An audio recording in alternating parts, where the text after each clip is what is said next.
బీసీల వార్తలట చిన్న కాలం, ఈ డబ్బులు ఉంటాయి కదా చిన్న కాలం, సింగిల్ కాలం వార్తలను చిన్నగా పేర్కొన్నారు. అట్లా సమస్య కోణం అంటే అన్నదమ్ముల గొడవలు, పేరు చెప్పకుండా రైతులు ప్రజలు అనే పదాలు. ఓకే, వీళ్ళే పేరు చెప్పకుండా రైతులు ప్రజలు బాధితులు, అట్లా బాధితులు, ఇదంతా ఈ బ్యాచ్ అన్నట్టు. ఇవి బీసీలకు సంబంధించినటువంటి వార్తలు. ఈ అగ్రకులాలకు సంబంధించినటువంటి వార్తలు. ప్రధాన హెడ్లైన్ పెద్ద ఫోటోలు, పెద్ద ఫోటోలు వేస్తారు. పెద్ద ఫోటోలు అలిగిన పెద్ద ఫోటోనే, నవ్విన పెద్ద ఫోటోనే. ఈడనే రైతులు ప్రజలు బాధితులు గుంపు.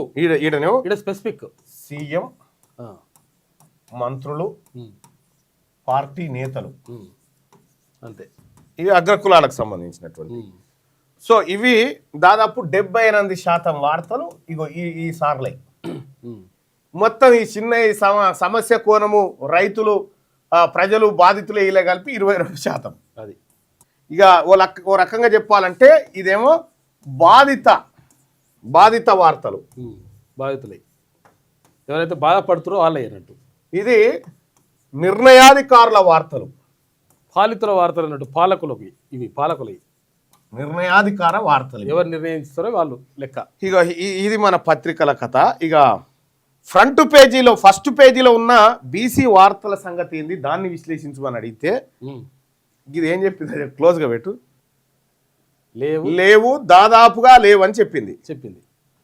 బీసీల కోసం కనిపించిన వార్తలు రైతులు సమస్యలు, భూమి, వరదలు, నష్టం, కూలీల ఇబ్బందులు, ధరలు, రోడ్లు, తాగునీరు, బాధలు, కష్టాలు, ప్రజల ఆందోళన, రైతుల ఆవేదన వంటి పదాలు. ఏవి బీసీల కాడ వీళ్ళు వాడిన పదాలు చూడు.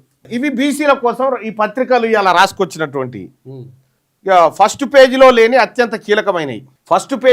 అత్యంత కీలకమైనటువంటి అంశాలను కొద్దిగా క్లోజ్గా చూడు.